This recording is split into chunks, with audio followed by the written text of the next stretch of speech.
कपड़े धोने वाली बहू। शादी के पहले से ही विभा को कपड़े धोने का बड़ा शौक था। कभी नल के नीचे तो कभी तालाब के पास। अरे मेरी नीली वाली लुंगी नहीं दिख रही है। विभा की अम्मा, कहाँ रखी है लुंगी? अरे वो तो विभा ने परसों ही धोकर रखी थी आपकी अलमारी में, देखो वहीं होगी। वो ना मैंने आज धो दी, मुझे लगा कि गंदी हो गई होगी। अरे कैसे गंदी हो गई थी? उसे तो मैंने पहना भी नहीं। हे भगवान, इस लड़की के कपड़े धोने की आदत से परेशान हो गया हूँ मैं। जितना तो घर में राशन नहीं आता, उससे कहीं ज्यादा डिटर्जेंट पाउडर का खर्चा है।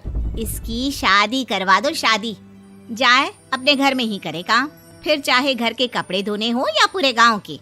हाँ ठीक बोल रही हो, देखता हूँ मैं कोई लड़का। वो दिन भी आ जाता है जब विभा को देखने लड़के वाले आ जाते हैं। लड़की मुझे अच्छी लगी। होने वाली सास कहती है, बेटी अगर कुछ पूछना है तो पूछ लो। वैसे तो हमारी लड़की बहुत ही शर्मीली है, जो बोल दो वो मान लेती है, इसे क्या पूछना होगा। अरे कैसी बात कर रही हो माँ, मुझे इन लोगों के घर रहना है, सवाल तो कई है। हाँ हाँ बेटा, पूछ लो ना, क्या पूछना है। आप लोगों के घर कपड़े कौन धोता है? सास का मुंह बन जाता है। देखो, अगर तुम ये कहना चाहती हो कि तुम्हें कपड़े धोने नहीं आते तो सुन लो, कपड़े मैं ही धोती हूँ, लेकिन तुम्हारे आ जाने के बाद मैं रुमाल तक नहीं धोऊंगी। अरे चुप रहना भाग्यवान, बहू बेचारी घर आई नहीं, उसे डराना शुरू कर दिया। वो क्या है ना बिटिया, अभी तक तो ये कल्लू की माँ ही धोती थी, लेकिन अब तुम्हारे पापा तो दहेज में वॉशिंग मशीन देंगे ही। तभी विभा की माँ बोल पड़ती है, सवाल भी पूछा तो क्या। वैसे भाई साहब, मशीन की तो फिर भी कपड़े धोने की कैपेसिटी होती है। मतलब जो बिटिया दे रहे हैं ना विभा, इसे कपड़े धोने का बहुत शौक है। ये आप लोगों के क्या, आस पड़ोस गांव मोहल्ले सबके कपड़े धो दे और उफ तक ना करे। बाहर देखा नहीं आपने कितने कपड़े सूख रहे हैं?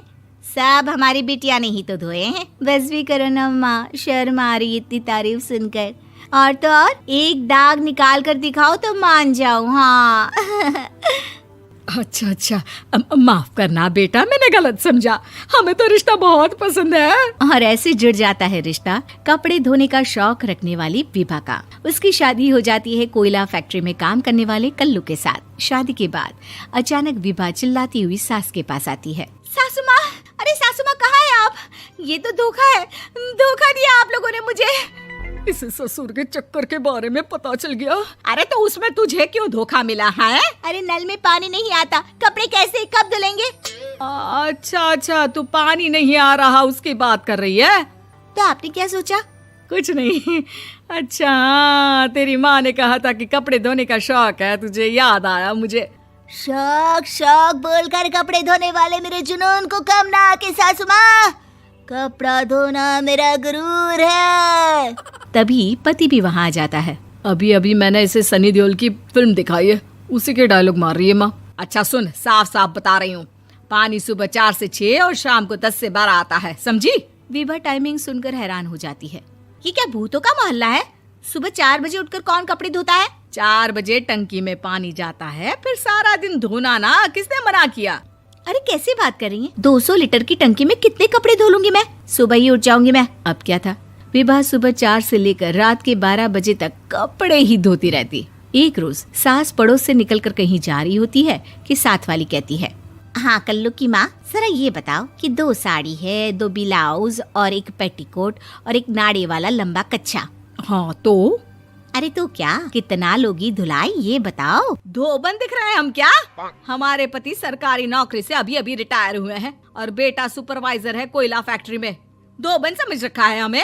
हाय रे कल्लू की अम्मा, माफ कर दो, वो तो मोहल्ले में यही सब बता रहे थे कि तुमने बहू को कपड़ा धुलवाने के काम में लगा दिया है। सास को पड़ोसन की बात सुनकर गुस्सा आ जाता है। वो घर पहुंचती है जहां घर के बाहर ही इतने सारे कपड़े सूख रहे होते हैं जितने कि किसी धोबन के घर पर। अरे ओ कल्लू की दुल्हन, बाहर निकल।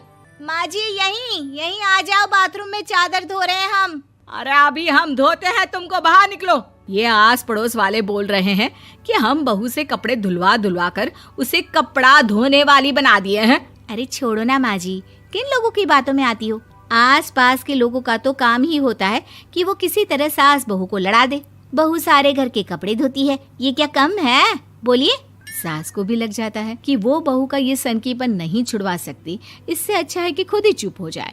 एक रोज सास और बहू मंदिर जाते हैं, जहाँ सास की साड़ी वहाँ खड़ी भीख मांगने वाली से मिलती है। माँ जी क्या बात है, आपकी साड़ी उस भिखारन से कितनी मिल रही है ना? हाँ हाँ देखो तो, दोनों की साड़ी मिल रही है। क्या बात है कल्लू की अम्मा, तुम खुद को तो अफसर की बीवी बताती हो और ऐसी सिंपल सी प्लेन साड़ी पहनकर घूमती हो। सिंपल और प्लेन नहीं है ये साड़ी। तो क्या सोने के धागे से फूल बने हैं? कुछ भी सासू माँ, कुछ भी। हाँ बने थे इस साड़ी में सोने के धागे से फूल। मेरे पति लेकर आए थे मद्रास से स्पेशली मेरे लिए 10,000 की। ताहे भाई साहब इस भिखारन के लिए भी सेम टू सेम साड़ी लेकर आए होंगे 10,000 की। सास उस वक्त तो कुछ नहीं कहती, लेकिन बहू के साथ घर आती है और अलमारी से एल्बम निकाल कर लाती है। ये साड़ी देख रही है, ये वही साड़ी है जिसे मैंने अभी पहना था। इस साड़ी में ये जो चमकदार फूल दिख रहे हैं ना, ये सोने के धागों से काढ़े गए हैं। लेकिन तू लोकल वॉशिंग मशीन ब्रश से घिस घिस कर सारे फूलों को निकाल कर साड़ी प्लेन कर दी। मुझे माफ कर दीजिए सासू माँ। और तो और, जब मैंने तुझे तेरी गलती के लिए कुछ नहीं कहा, लेकिन तूने तो सबके सामने मेरा मजाक ही बना दिया। क्यों? बहू को समझ में आ जाता है कि अब से उसका कपड़े धोना बंद।